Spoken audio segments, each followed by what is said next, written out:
always do a hard edit of the message the week before. I print it off, old school, and actually preach it out loud to see how it sounds and to see how it flows to make sure that it's understandable. Then I go back and key all the edits in. So that's what that was. Happy Thursday. Hope you had a good week. We're past the 4th. Hope you survived. Let me say this first before I get started. The Churchwide Fellowship on Sunday was fantastic. We had such a great time. And we didn't do anything. We just hung out together. So first of all, a huge thanks to an amazing ensemble of people who just took care of all of the details. It was a team that worked independently. It was amazing. The food, the decorations, the setup, the cleanup, and then just all of you who showed up. Lots of new faces. I got to meet a lot of new people. It was really it was fun. And I forget how much fun it is to just hang out like that. We come in, we get church done, and then we leave, and we forget that we were designed for community. We're supposed to do life together. So thank you to all of those who helped make that happen. We have a family game night coming up, and I'll talk about that at the end. This is where I'm struggling, and this will lead to the conversation about the message Sunday. I'm struggling sitting in the hot sun in the middle of July, early July, but I'll deal with that.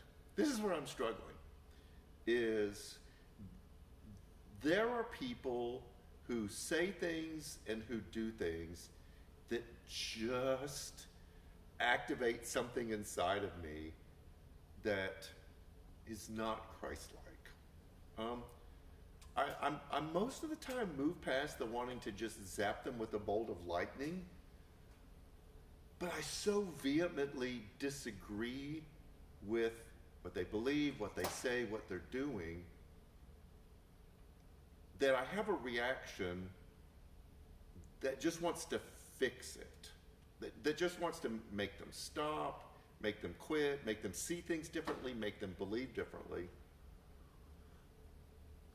And that's a hard thing to fight back. I think if we're honest, we all have that thing inside of us that just wants to shut that down. People who are just at a different place than we are. So this is what I'm trying to wrestle with, is the difference between agreement. Well, let me say it this way. The difference between understanding and agreement. Because this is what it feels like sometimes. If I try to understand, like, why would a person believe that? Why would a person say that? Why would a person do that? If I try to understand them, to like really be empathetic, to feel what they're feeling, would I okay it? I don't think I would agree with it, but it would cast it in a different light. And so there's this thing inside of me that doesn't want to understand, or that fights understanding, or that blocks understanding them, because it feels like agreement. Like if I understand, well, that's why they're this way. You know, they grew up this way, or they were taught this way, or someone encouraged them or modeled that for them, and that's the reason why they're the way they are and they say the things that they do, then I would be agreeing with it. Well, then it's okay because I understand. And I don't want those two things to be the same thing, because I don't think they're the same thing. I think understanding is creating empathy, and you don't need empathy for people who are like you, or who believe like you, or who live life the same way that you do. Empathy is not agreement. Empathy is being empowered with something bigger than yourself that allows you to feel what another person's feeling, because you've never felt that before and you don't understand it.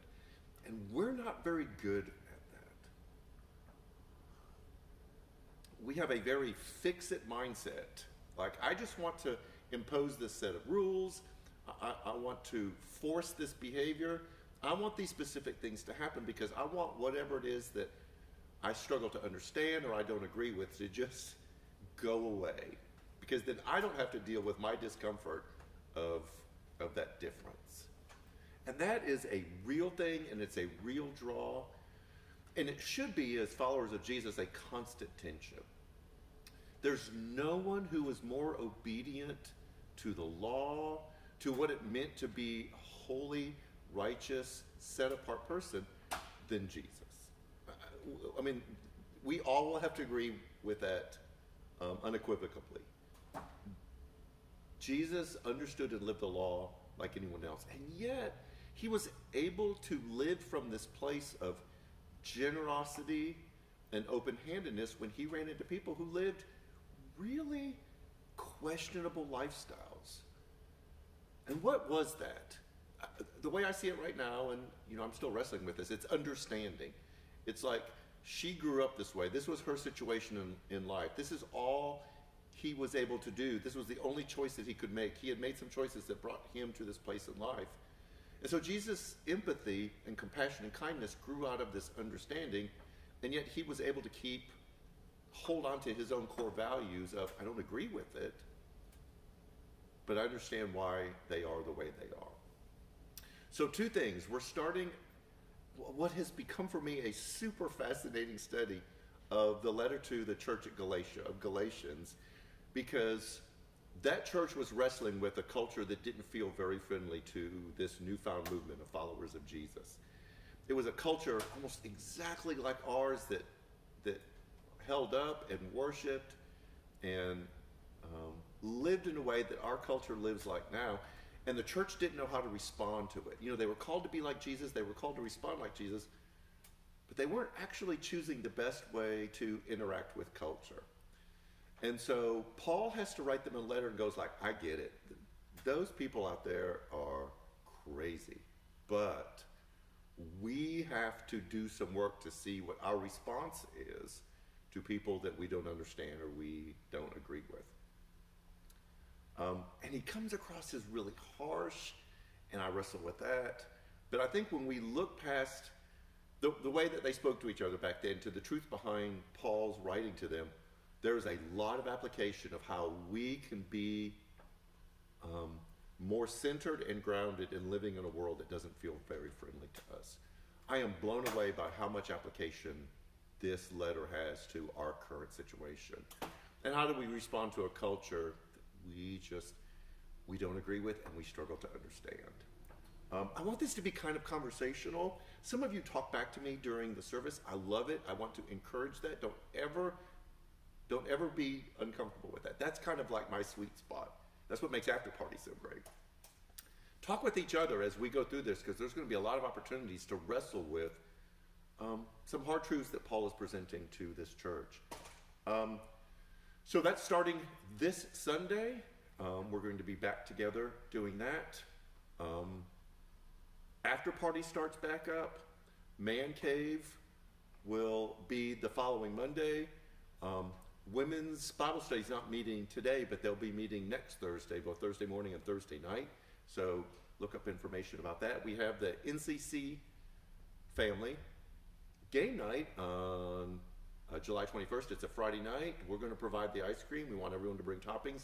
You'll see all the information about that. But since we had such a great time this past Sunday, we just want to do it again, kind of a different format. And you can just hang out, or you can play games with everyone else. And you don't have to have a family.